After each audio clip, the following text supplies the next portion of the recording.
வணக்கம் உறவுகளே, எல்லாரும் எப்படி இருக்கீங்க? நல்லா இருக்கீங்களா? நானும் நல்லா இருக்கேங்க. இன்றைக்கி நம்ம பார்க்க போகிறது கோவக்காய் சாதம் தாங்க பண்ண போகிறோம்.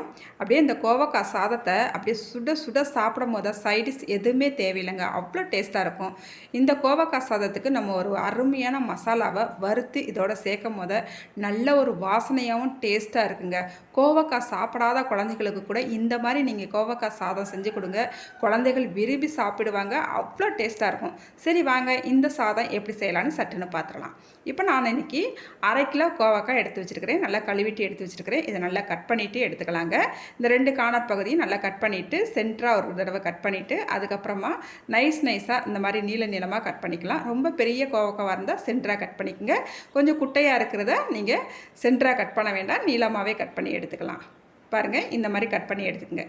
இப்போ நான் எல்லா கோவக்காவையும் நல்லா நைஸாக நீளமாக சூப்பராக கட் பண்ணிவிட்டு எடுத்துகிட்டு வந்துட்டேன்.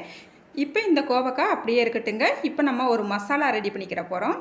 இப்போ ஒரு கடாய் அடுப்பில் வச்சுக்கலாம். இதில் 2 ஸ்பூனுக்கு மல்லி சேர்த்துக்கலாம். மல்லியை 1 செகண்ட் நல்லா வறுத்துக்கலாம். அடுப்பை மிதமான தீயில் வச்சுக்கிட்டேவும் வறுத்துக்கலாங்க. அதுக்கப்புறமா இது கூடவே 2 ஸ்பூனுக்கு உளுந்தம்பருப்பு சேர்த்துக்கலாம். அதுக்கப்புறமா 1/2 ஸ்பூனுக்கு கடலைப்பருப்பு சேர்த்துக்கலாம். ஒரு 1/4 ஸ்பூனுக்கு மிளகு, 3/4 ஸ்பூனுக்கு சீரகம், மறுபடியும் 2 ஸ்பூனுக்கு வெள்ளை எள் சேர்த்துக்கலாங்க. நல்லா ஒரு வாசனையாகவும் டேஸ்ட்டாகவும் இருக்கும். எள்ளு மிஸ் பண்ணாமல் சேர்த்துக்குங்க. இப்போ இது எல்லாத்தையுமே சேர்த்துட்டு அடுப்பை மிதமான தீயில் வச்சுக்கிட்டே இதை பொறுமையாக வறுத்து எடுத்துக்கலாம். அதுக்கப்புறமா இது கூடவேவும் ஒரு 3 கொத்து கருவேப்பிலை சேர்த்துக்கலாங்க. கருவேப்பிலை மிஸ் பண்ணாமல் சேர்த்துக்குங்க. ரொம்ப டேஸ்ட்டாக சூப்பராக வாசமாக இருக்குங்க.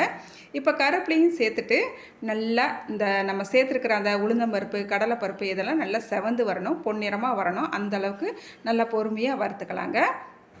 இந்த சாதத்துக்கு இந்த மசாலா தாங்க செம்ம டேஸ்ட்டு கொடுக்கும்.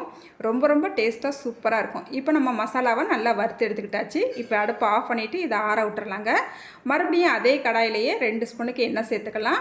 கொஞ்சமாக கடுகு சேர்த்துக்கலாம். கடுகு நல்லா பொரிஞ்சு வந்தால் பிறகு ஒரு பெரிய சைஸ் பல்லாரி வெங்காயத்தை நல்லா நீல வாக்கில் கட் பண்ணி வச்சுருக்கிறேன். இந்த வெங்காயத்தை சேர்த்துக்கலாம். வெங்காயத்தை சேர்த்துட்டு 1 செகண்ட் மட்டும் இந்த வெங்காயத்தை வதக்கினா போதும். காய்கறி நம்ம சேர்த்து வதக்கும் போது சீக்கிரமாக வெங்காயம் வதங்கிடும். அதனால் 1 செகண்ட் மட்டும் வெங்காயத்தை வதக்கிட்டால் போதும். இப்போ கொஞ்சமாக கருவேப்பிலையும் சேர்த்துக்கலாம். கருவேப்பிலை சேர்த்துட்டு நல்லா கலந்து விட்டுட்டு அதுக்கப்புறமா நம்ம கட் பண்ணி வச்சுருக்கிற காயமும் சேர்த்துக்கலாங்க. இப்போ காயை சேர்த்தா பிறகு நல்லா அடுப்பை ஹையில் வச்சு ஒரு 2 நிமிஷத்துக்கு நல்லா இந்த காயை வதக்கிக்கலாங்க. அதுக்கப்புறமா மூடி வச்சு ஒரு 2 நிமிஷத்துக்கு நம்ம வதக்கலாம். இடையில நல்லா கலந்து விட்டுக்கிறணும். பாருங்கள், ஒரு 2 நிமிஷம் ஆயிடுச்சு. மூடி வச்சு நல்லா இடையில கலந்து விட்டுக்கிட்டேன். இப்போ மறுபடியும் நல்லா கலந்து விட்டுட்டு இந்த காயை மறுபடியும் மூடி வச்சு ஒரு 5 நிமிஷத்துக்கு நல்லா வதக்க போகிறோம். பாருங்கள், மறுபடியும் மூடி வச்சிடலாம். ஒரு 5 நிமிஷத்துக்கு அப்புறமா நம்ம பார்க்கலாம். அதுக்குள்ளேயும் நம்ம மசாலா வறுத்து வச்சுருந்தோம் இல்லையா, அதை அரைச்சிட்டு வந்துடலாம். நல்லா ஒரு மிக்ஸி ஜாரை எடுத்துக்கிட்டு ஈரமில்லாத மிக்ஸி ஜாரை எடுத்துக்கோங்க. அதில் அந்த மசாலாவை சேர்த்துட்டு நம்ம இட்லி படிக்கு எப்படி கொரகொரப்பாக அடிப்போம் அதே போலயே இந்த மசாலாவை நம்ம அரைச்சி எடுத்துக்கலாங்க.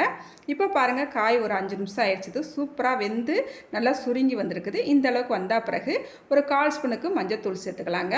சேர்த்துட்டு நல்லா கலந்து விட்டுக்கலாம். அதுக்கப்புறமா 1 டீஸ்பூன் வத்தப்பொடி சேர்த்துக்கலாங்க. சேர்த்துட்டு நல்லா கலந்து விட்டுக்கலாம். நான் இன்றைக்கி காரம் கம்மியாக தான் சேர்த்துருக்குறேன். நீங்கள் காரம் நல்லா சாப்பிடுவீங்கன்னா அதுக்கு தக்கன சேர்த்துக்குங்க. இப்போ இந்த காய்க்கு தேவையான அளவு உப்பு சேர்த்துக்கலாம். நான் வந்து இன்றைக்கி குழந்தைகளுக்கெல்லாம் கொஞ்சம் சாப்பிட வேண்டியதாக இருக்கிறதுனால காரம் கம்மியாக சேர்த்துருக்குறேன். நீங்கள் பெரியவங்களாம் சாப்பிட்றதா இருந்தால் இன்னும் கொஞ்சம் வத்தப்பொடி தாராளமாக சேர்த்துக்குங்க. இப்போ நல்லா சேர்த்துட்டு நல்லா கலந்து விட்டுக்கிட்டாச்சு. அதுக்கப்புறமா நம்ம இப்போ பொடியை அரைச்சி வச்சுருந்தோம் இல்லையா, மசாலா பொடி, அதை சேர்த்துக்கலாங்க. இங்கே பாருங்கள், நான் அப்போ சொன்னது போல் தான் இட்லி பொடி போல் நல்லா கொரகொரப்பாக சூப்பராக அரைச்சி வச்சுருக்குறோம். இப்போ இந்த பொடியிலேருந்து பாதி அளவு மட்டும் நம்ம சேர்த்துக்கலாம் காயோட. இப்போ நம்ம பொடியை சேர்த்துட்டு மிச்ச பாதி அளவு நம்ம வச்சுருக்குறோம். இப்போ நல்லா கலந்து விட்டுக்கலாங்க. இப்போ நம்ம கலந்து விடும் போதேவும் இந்த மசாலாவோட ஃப்ளேவர் சூப்பராக வருதுங்க. அதுக்கப்புறமா இப்போ பாருங்கள், நல்லா பாசுமதி அரிசியை நல்லா வடித்து பொழுன்னு சாதம் சூப்பராக ரெடி பண்ணி வச்சுருக்குறோம். இப்போ நம்ம இந்த சாதத்தை சேர்த்துக்கலாங்க. இந்த பாசுமதி அரிசியை ஒரு 10 நிமிஷம் ஊற வச்சுட்டு நல்லா கொதிக்கிற தண்ணியில் சேர்த்துட்டு ஒரு 3 நிமிஷம் வேக விட்டால் போதும். நம்மளுக்கு சாதம் சூப்பராக வெந்து வந்துடும். அதுக்கப்புறமா நல்லா கண்தட்டில் சேர்த்துட்டு நல்லா வடித்து எடுத்துக்கலாம். சோறு கொதிக்கும் போது மட்டும் ஒரு 1 ஸ்பூனுக்கு மட்டும் எண்ணெய் சேர்த்துக்கிட்டோம்னா சாதம் ஒன்றோட ஒன்று ஒட்டாமல் சூப்பராக நம்மளுக்கு இருக்கும். இப்போ நம்ம மீதமாக நம்ம கொஞ்சம் மசாலா வச்சுருந்தோம் இல்லையா, அதையும் சேர்த்துக்கலாம். சேர்த்துட்டு நல்லா கலந்து விட்டுக்கலாங்க. பாருங்கள், அதுக்கப்புறமா 1 ஸ்பூனுக்கு நல்லெண்ணெய் மிஸ் பண்ணாமல் சேர்த்துக்குங்க. இந்த நல்லெண்ணெய்க்கு பதிலாக நீங்கள் நெய் சேர்க்குறதா இருந்தாலும் சேர்த்துக்குங்க. நான் இன்றைக்கி நல்லெண்ணெய் தான் சேர்த்துருக்குறேன். ரொம்ப டேஸ்ட்டாக இருக்கும். இப்போ கலந்து விட்டுட்டு லாஸ்ட்டாக கொஞ்சமாக பொடிசாக கட் பண்ணிய மல்லி இலையை தூவி விட்டுட்டு அடுப்பை சிம்மில் வச்சு ஒரு 2-3 நிமிஷத்துக்கு அப்படியே விட்டுறலாம். 2-3 நிமிஷம் கழிச்சு அடுப்பை ஆஃப் பண்ணிக்கலாம். இப்போ நம்ம அடுப்பை ஆஃப் பண்ணிவிட்டு சாதத்தை கீழே எடுத்துக்கிட்டாச்சு. பாருங்கள் எவ்வளோ பொழு பொழுன்னு சாதம் சூப்பராக ரெடி ஆகிடுச்சிங்க. நல்ல கம கமன்னு வாசனையாக இருக்குங்க. நீங்கள் இந்த கோவக்காய் சாப்பிடாத குழந்தைகளுக்கு இந்த மாதிரி ஒரு தடவை நீங்கள் சாதம் செஞ்சு கொடுங்க. இந்த சாதம் மட்டும் இந்த மாதிரி நம்ம செஞ்சுக்கிட்டோம்னா போதுங்க. குழம்பு எதுவுமே வைக்க தேவையில்லை. இதுக்குன்னு சைடிஷ்னு எதுவுமே தேடவும் தேவையில்லைங்க. அவ்வளோ டேஸ்ட்டாக சூப்பராக இருக்கும். நீங்கள் ஒரு முறை இதே போல் இந்த சாதம் ட்ரை பண்ணுங்கள். ட்ரை பண்ணிவிட்டு எப்படி இருந்துச்சுன்னு மறக்காமல் கமெண்ட்டில் சொல்லுங்கள். அப்புறம் இந்த வீடியோ பார்க்குற உங்களில் எத்தனை பேருக்கு கோவக்காய் ரொம்ப ரொம்ப பிடிக்குங்கிறதையும் கமெண்ட் மூலமாக சொல்லுங்கள். அப்படியே இந்த வீடியோக்கு ஒரு லைக் பண்ணிவிடுங்க. புதுசாக நம்மளோட சேனலை பார்க்குறவங்களா இருந்தால் நம்மளோட சேனலை சப்ஸ்கிரைப் பண்ணிவிட்டு பாருங்கள். அடுத்த ஒரு வீடியோவில் பார்க்கலாங்க. பாய்.